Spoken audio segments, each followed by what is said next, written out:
Hey, this is Chuck and welcome to our video series. We're going to start with why the advice business.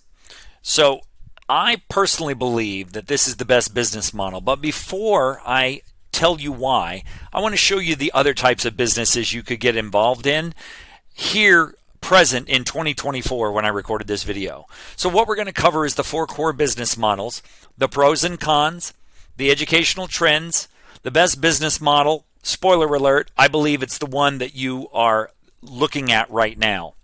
Now, if you want more information, more content from me, you can go to either TikTok or YouTube and follow for that exclusive content, and you can find me at The Chuck Ellis on both platforms. I want you to share this course.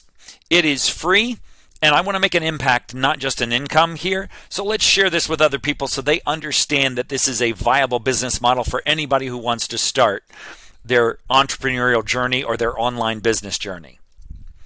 Now, a reminder, do one lesson at a time. Don't skip or fast forward, and be sure you watch till the end because there's not going to be any fluff in here. It's going to be just straight information as quickly as I can provide it to you. And a ninja tip, if you watch at 1.5 to 2 times speed, you will learn quicker. You will still retain the information, but you're going to save a lot of time. So here are the 4 core business models. The first one is selling physical products.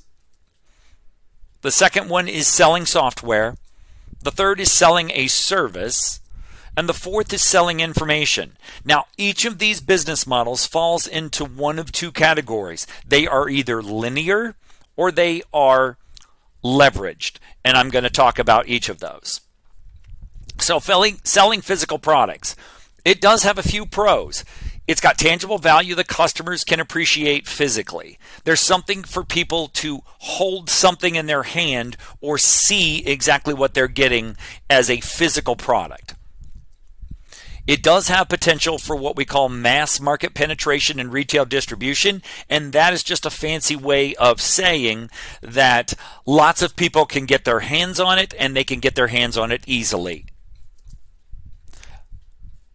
But there are definitely cons. Inventory management, storage, that retail distribution that we talked about in the pros is actually very, very costly to make happen. High startup costs due to production and logistics. You've got shipping, you've got trucking, you've got all kinds of different things that can affect the cost of your products and can also mean that you got to have a lot of money up front to start businesses like this. Now, because there's so much cost involved with physical products, the profit margins tend to be low. Selling software is another option. And that also has pros, high scalability, minimal additional costs after initial development, potential for recurring revenue through subscriptions or licensing, but it's got some cons. It requires continuous updates and support. Now, an interesting aspect of the updates and support is the fact that once you have a software that becomes really, really successful, and say you have a developer who creates that software for you, when they get a hint of how much money you're making by selling their software because they did the work once and now you're selling the software, once they get a hint of that, the next time you go to update that, if they're aware of that, your costs to update that software and continue to make it usable and competitive in the marketplace, they're going to skyrocket. So if you become successful, just know that anybody who's responsible for developing your software is going to see that and they're going to want a bigger piece of the pie. There is high initial development costs and time.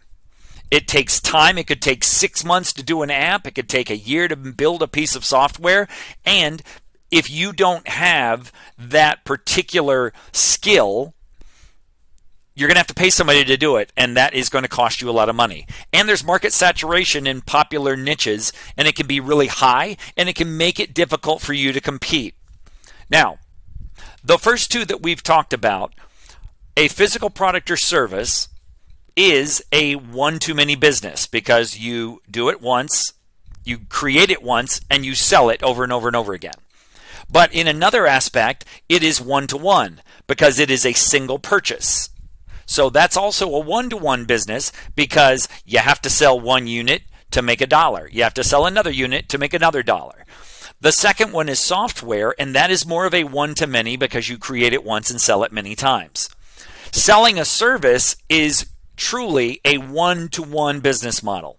So that limits you in many ways. Now, it does have some pros. It's got a flexible entry point with lower initial investment than product-based models. In other words, for example, say you're a landscaper. Really all you need is a mower and maybe a weed eater, and you're in business, right? And you can do this yourself. So it's a lot better than trying to buy a bunch of inventory or create a bunch of products and store them. It's got high potential for personalization. You can build long-term customer relationships using the landscaping model. Once again, you get to know your customers. You get to know how they want their lawn. You can build these long-term customer relationships. And in that case, it can be an ongoing business relationship where you get recurring revenue. Now, the cons, it's hard to scale because time and manpower limit the amount of business you can take on and the amount of profit that you can make. Now let's move from like a landscaping type situation to say it was a social media marketing agency. You can only take on so many clients, so you can only make so much money. And there's so many hours in the day, so you can only serve so many clients, and so it doesn't allow you to scale. Now, your income is awfully directly tied to the hours worked, and this may lead to burnout. What a lot of people who sell a service like landscaping or social media marketing or content creation growth services, what they realize is that they don't have a business, they're self-employed, which means if they don't show up and do business every single day, they don't get paid, and that can lead to burnout. And you do have competitive markets that require distinct advantages that you can offer to the marketplace. Otherwise, you just blend in with everybody else who's offering that same service. Now, selling information. And I don't believe it's any secret that I believe selling information or selling advice is a better business model for everyone because anybody can do this. Now, the pros are it has extremely high margins because your inventory is information that's already in your head. So there's very low overhead and it's fixed. It's more about time than money. So if you are trying to start a business with virtually no upfront capital and virtually no ongoing cost, this is the type of business to start. It is scalable without significant additional costs. The costs to run businesses like this are very fixed, like I said before. And even as you grow, unlike other businesses, when you have a membership group and you have 10 people in it, it doesn't cost you any more to run that group with 10 people than it does to run a group with 100 people, which means you are scaling your income without additional costs. It also has the potential for recurring revenue through automated systems that I'm going to cover later. Now, there are some cons. In order to run an information business, first and foremost, you have to have some sort of expertise or some unique insights to help you stand out in a crowded market. You either have to have a unique way of doing something or you have to have proven strategies and testimonies and data-driven analysis that says you know what you're doing.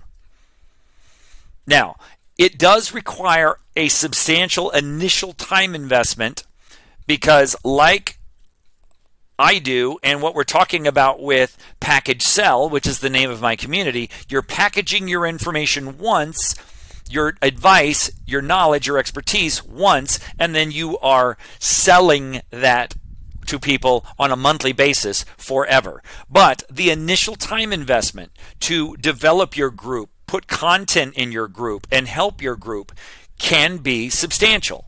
But it is a leveraged business model because once you do it, it's there to continue to generate revenue every single month, and that revenue will increase.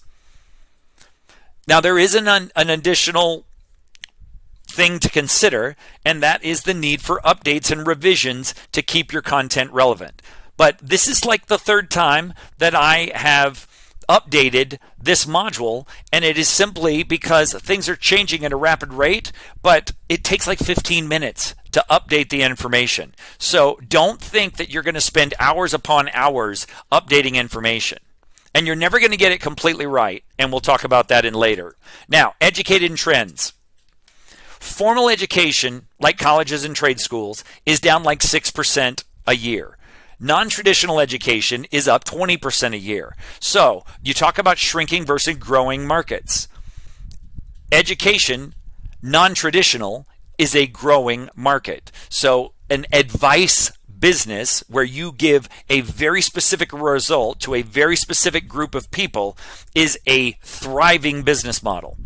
As we can see, formal education is declining, and you can look at this not so clear image, and you can see across the board 3.5% of public universities changed between spring of 22 and spring of 23. That's the decline. And you can see two-year universities, it's down almost 8%. Total enrollment in all formal education sectors just from spring of 22 to spring of 23 was down 4%. So you can see that that 6% figure is very, very clear. Now, the future of e-learning is nothing but on the rise. If you can see here, this figure equates to about $850 billion. And the reason we get that is you look right here. Per a report, the global e-learning industry is expected to gather revenue of $840 billion a year. That's annual revenue by 2030. Whereas right now, it stands at about, some conservative estimates have it about 365. So how do you capitalize on this? If this is the best business for the future, how do you capitalize on it? Well, you align with consumer trends, right? Online education is meeting the growing demand for flexible, accessible, personalized learning experiences. It's got great scalability and low overhead. So that is an advantage of an online business, education business, rather. Again, low overhead compared to traditional institutions and scalability. You've got global reach here. If you use a platform like we're using here with Skool, you can reach the entire world. And you can do it for no cost. So you can reach a global audience. There are no limitations geographically to who you reach and how you teach them. So the summary here is we covered the 4 core business models. We covered the decline of formal education. We covered the explosive growth of self-education and potential for information selling or advice selling. So if you liked this, tell us how you liked it. Leave us a testimonial, and you could win stuff. You could win merchandise. You could win hats or maybe t-shirts, or maybe you win free coaching calls, something along those lines. So leave us a testimonial. Now, look, this is unlike these cookie cutter business models because this requires work on your part to create something new and original.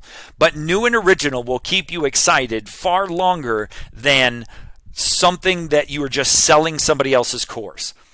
And so this is opportunity. And one of my favorite quotes about opportunity is Thomas Edison. Opportunity is missed by most because it is dressed in overalls and looks like work. But it's opportunity that is overalls in work only in the beginning. Because once you reach a cruising altitude of 30,000 feet by packaging your information once, then you're only going to be helping people along the way implement and customize that information. But this is one of my favorite quotes. So think about that. Things that seem hard in the beginning have the biggest upside. So think about that. So with that in mind, let's go to our next module.